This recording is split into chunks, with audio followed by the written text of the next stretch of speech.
संसदीय सीट पर चुनावी सरगर्मियां पूरी तरह से तेज हैं। दोनों दलों के नेता और प्रत्याशी एक दूसरे पर बयानबाजी करने का कोई भी मौका नहीं छोड़ रहे हैं। इसी कड़ी में जनसंपर्क अभियान के दौरान विक्रमादित्य सिंह ने जयराम ठाकुर और कंगना रनौत पर जमकर निशाना साधा।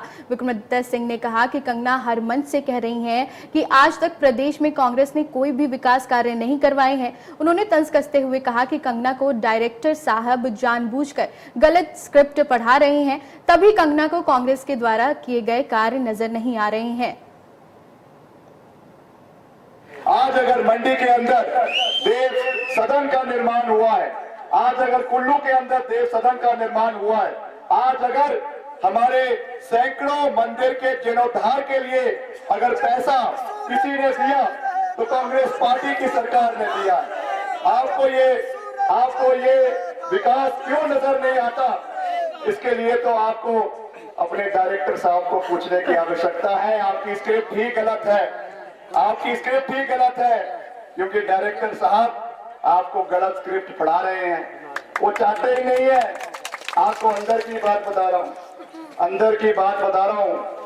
हमारे डायरेक्टर साहब चाहते ही नहीं है कि मोहतरमा यहाँ से जीत कर जाए, क्योंकि अगर गलती से मोहतरमा जीत गई तो डायरेक्टर साहब हम आपका तो मान सम्मान करते हैं, मगर जो चैल चौक में हुआ, चैल चौक में जो धक्के लगे, चैल चौक में जो गिरे, वो एक षड्यंत्र था। अंग्रेजी में एक कहावत है कि coming events cast their shadow before. जो होने वाले आपके चीजें हैं वो पहले ही उसका जो है लक्षण उसके दिखने शुरू हो जाते, लक्षण दिखने शुरू हो जाते हैं। जो वहां पे वो गिरे तो गिरे, मोहतरमा ने पीछे मुड़ के भी नहीं देखा कि भैया ठीक तो है कि नहीं है, ये हाल है।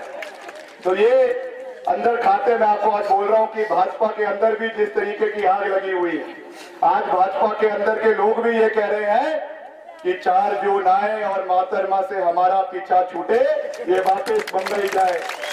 मैं फिर से प्रदेश का लोक निर्माण मंत्री होने के नाते आंकड़ों के साथ ये बात कह रहा हूं, और अगर मेरे आंकड़े गलत साबित हुए तो जो भाजपा वाले कहेंगे मैं करने के लिए तैयार हूं।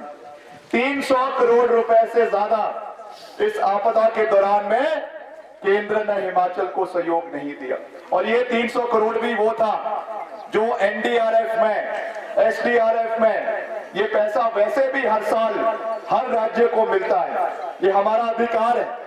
हमने 12,000 करोड़ रुपए का विशेष पैकेज आदरणीय प्रधानमंत्री जी से मांगा था। इसके लिए विशेष सत्र बुलाया गया। हमने खुद, मुख्यमंत्री जी ने भी और मैंने भी, जो हमारे नेता प्रतिपक्ष हैं आदरणीय जयराम जी, उनसे हमने बात करी। उन्होंने कहा हाँ बिल्कुल बुलाना चाहिए, विशेष सत्र बुलाना चाहिए। हमने विशेष सत्र बुलाया, वहां पे चर्चा करने के बाद प्रस्ताव पारित किया गया कि हम केंद्र से विशेष दर्जा प्राप्त करेंगे, आपदा प्रभावित राज्य हिमाचल को घोषित किया जाएगा और 12,000 करोड़ रुपए का हिमाचल को सहयोग मिलेगा। मगर जब ये प्रस्ताव पारित हुआ, इस पे वोटिंग शुरू हुई। क्या कारण है, क्या कारण है कि भाजपा के सारे लोग, सारे विधायक आपके नेता प्रतिपक्ष को मिलाकर क्यों विधानसभा से उन्होंने वॉकआउट किया?